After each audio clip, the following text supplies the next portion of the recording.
অর্থাৎ আমরা যোগ্য চাকরি প্রার্থী বা চাকরি ছাড়াও স্কলারশিপ থেকে শুরু করে বিভিন্ন কলেজে ভর্তি প্রক্রিয়া থেকে শুরু করে প্রতিটা ক্ষেত্রে যে ওবিসি সুযোগ সুবিধাগুলো পাচ্ছিলাম সেই সুযোগ সুবিধাগুলো বন্ধ হয়ে গেল। আমাদের ভেতরটা আটকে উঠেছিল। কারণ আমি এই ফিল্ডে থাকার কারণে আমি প্রত্যক্ষভাবে দেখেছি কিভাবে আমরা শুধুমাত্র এই সংরক্ষণ প্রথার মাধ্যমে নিজের চাকরিগুলোকে আদায় করে নিতে পারি।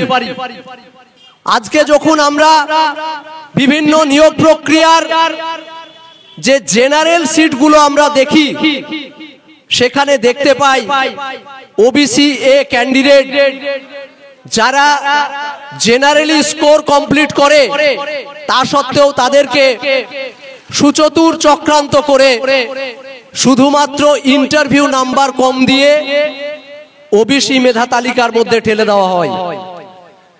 তাই যখন আমরা অনুধাবন করতে পারলাম যে আজকে যদি এই ওবিসি সংরক্ষণ সেই সংরক্ষণটাও যদি চলে যায়, তাহলে সেই সময় আমরা দেখেছিলাম যে যখন মন্ডল কমিশন হচ্ছে 1990 সালে, তখন সারা ভারতবর্ষ জুড়ে যখন এই সংরক্ষণের প্রয়োজন হয়েছিল এবং তার নিরিখে যে সংরক্ষণ প্রথাগুলো বিভিন্ন রাজ্য শুরু করেছিল, 2007-08 সালে পশ্চিমবঙ্গের সাচার কমিটি রিপোর্টের মাধ্যমে যখন প্রকাশিত হলো যে পশ্চিমবঙ্গের সংখ্যালঘু মুসলমানদের অবস্থা আদিবাসী দলিত ভাইদের চেয়েও খারাপ, সেই পরিস্থিতিতে দাঁড়িয়ে ড্যামেজ কন্ট্রোল করার লক্ষ্যে বুদ্ধবাবু যখন এই ওবিসি সংরক্ষণটাকে ঢালাও হারে দেওয়ার কথা ভাবলেন, ঠিক তারপর মমতা বন্দ্যোপাধ্যায় কি করলেন?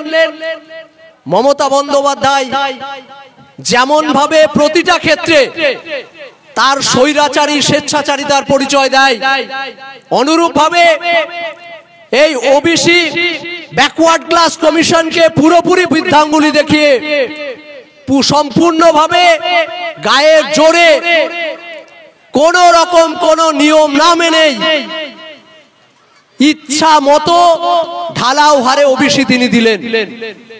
কিন্তু আমাদের বলার উদ্দেশ্য এটা নয়, বলার উদ্দেশ্য যে আপনি দিয়েছিলেন ঠিক আছে, কিন্তু আপনি দেওয়ার পশ্চাতে একটা গভীর চক্রান্ত রেখে দিয়েছেন।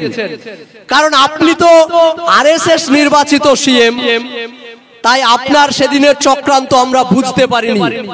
আমরা ভেবেছিলাম যে আপনি মনে হয় সত্যিই আমাদের মসিহা, তাই আপনাকে বাংলার সংখ্যালঘুরা ঢালাও হারে ভোট দিয়ে নির্বাচন করেছিলেন বারংবার। কিন্তু আমরা তার পরিপ্রেক্ষিতে দেখলাম যে 2024 সালে এসে যখন সেই রিপোর্ট চাওয়া হলো, হাইকোর্ট যখন একাধিক অর্ডার কপি দিয়ে চাইলেন, তখন কিন্তু ব্যাকওয়ার্ড ক্লাস কমিশন কোন রকম কোন তার যে ইনক্লুড করা হয়েছিল, অর্থাৎ যে সমস্ত টাইটেলগুলোকে উপজাতিগুলোকে এই লিস্টের মধ্যে আনা হয়েছিল, তার কোনো রিপোর্ট কিন্তু সাবমিট করতে পারেনি। এই যে আরএসএস এর সঙ্গে মমতা বন্দ্যোপাধ্যায়ের গভীর চক্রান্ত, তা কিন্তু 2024 সালে আমরা বুঝলাম। তারপরেও আজও পর্যন্ত আপনারা দেখছেন যে একদিকে যেমন ওবিসি নিয়ে সারা পশ্চিমবঙ্গে এমএলএ নওশাদ সিদ্দিকী মহাশয় কণ্ঠ উঁচু করে জিজ্ঞাসা করছেন, তিনি জিজ্ঞাসা করছেন অ্যাসেম্বলিতে গিয়ে, আর মমতা বন্দ্যোপাধ্যায় সুপ্রিম কোর্টে গিয়ে বলছেন যে আমার এখনো সময় লাগবে। আমরা চাইলাম যে শুধুমাত্র মানুষের সম্মুখে বললে হবে না, প্রকৃত পরিস্থিতিটা কি আমরা কোর্টে গিয়েও দেখতে চাই। তাই পীরজাদা নওশাদ সিদ্দিকী মহাশয় নিজে ওবিসি নিয়ে স্বতঃপ্রণোদিতভাবে নিজে সুপ্রিম কোর্ট গেলেন যে না, প্রকৃত পরিস্থিতিটা কি, আরএসএস এবং তৃণমূল মিলে কি চক্রান্ত করছে সংখ্যালঘু মুসলমানদের উপর, সেই বিষয়টা প্রকৃতভাবে জানার প্রয়োজন আছে। তিনি স্বতঃপ্রণোদিতভাবে এই মামলায় সংযুক্ত হলেন। আর আজকে আমরা দেখতে পাচ্ছি প্রতিটা সপ্তাহে যখন ওবিসি মামলা হিয়ারিং আসছে, উনি বলছেন আমার এখনো সময় লাগবে। কপিল সিব্বাল বলছেন এখনো রিপোর্ট তৈরি করতে পারিনি, অর্থাৎ এই রিপোর্ট আজও পর্যন্ত তৈরি হয়নি, আর এই রিপোর্ট তৈরি হবেও না। কারণ আপনি তো চক্রান্ত করেছেন আরএসএস এর সঙ্গে বসে। আপনি তো সেই বীজটা বপন করেছিলেন 2011 সালে, যার গাছ হিসাবে আজ প্রতিফলিত হয়েছে 2024-এ এসে, যে ওবিসি সংরক্ষণ ক্যান্সেল করা হয়েছে।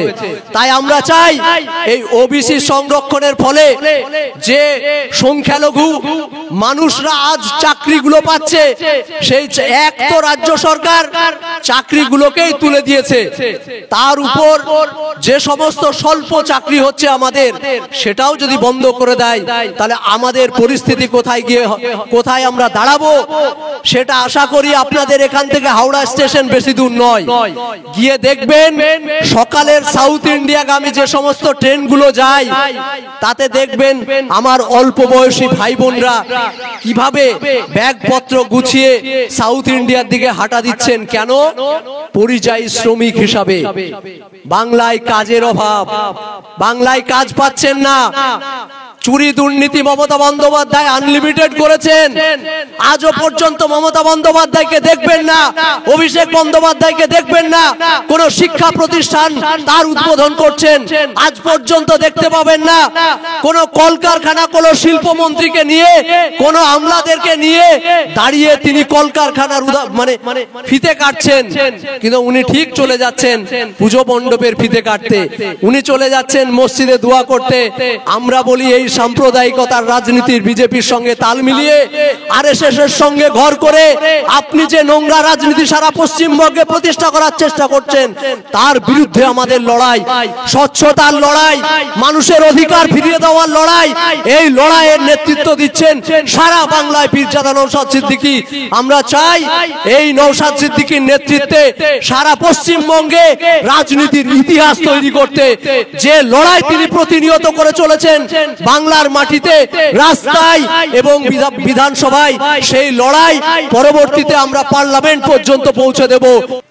এই চাকরি প্রার্থী বা চাকরি প্রার্থী আন্দোলন, শিক্ষক বা শিক্ষক আন্দোলন এবং শিক্ষা জগতের সঙ্গে বিগত কয়েক বছর ওতপ্রোতভাবে জড়িত থাকার কারণে যে সমস্যার সম্মুখীন আমরা প্রতিনিয়ত হচ্ছি বা হয়েছি, এবং তার পশ্চাতে বর্তমান রাজ্য সরকার এবং বর্তমান কেন্দ্র সরকার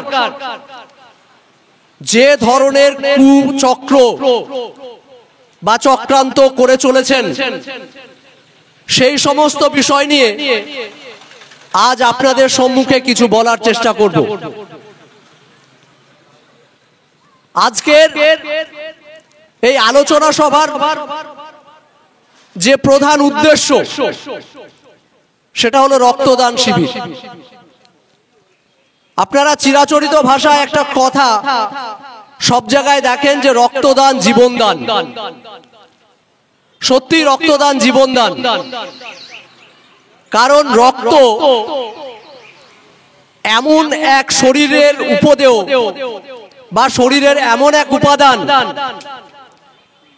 যা স্বাভাবিকভাবেই বাইরে কোনো কলকারখানা, কোনো ল্যাবরেটরি বা কোথাও উৎপন্ন বা উৎপাদন করা যায় না, যা শুধুমাত্র তৈরি হয় মানুষের শরীরে, এবং যার শেষ গন্তব্য হয় মানুষের শরীর, এবং যার ফলে একটা মুমূর্ষ মানুষকে, একটা মৃত্যু কোলে যে মানুষটা ঢলে যাচ্ছেন, সেই মানুষটাকে সেই অবস্থা থেকে বাঁচিয়ে নিয়ে এসে জীবন দান করা যায়।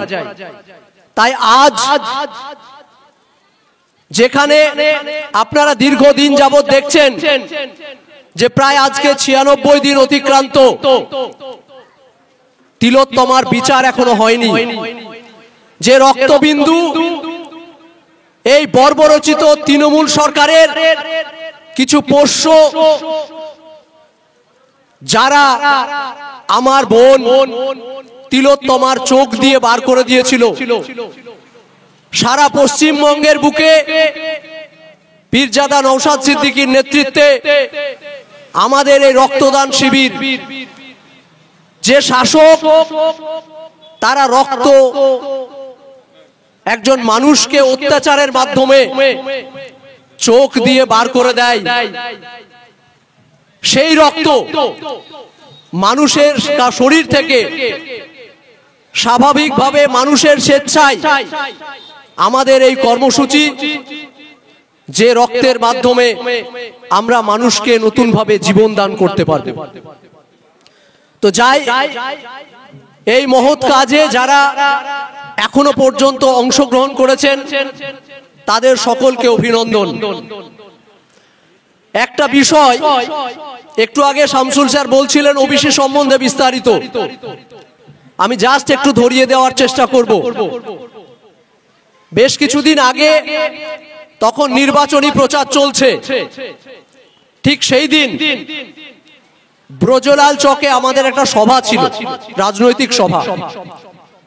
এমতো অবস্থায় আমাদের কাছে একটা খবর আসে যে রাজ্যে জাস্টিস তপব্রত চক্রবর্তীর ডিভিশন বেঞ্চ 2011 সালে রেজিস্টার্ড একটা মামলায় ওবিসি ক্যান্সেল করে দিয়েছেন।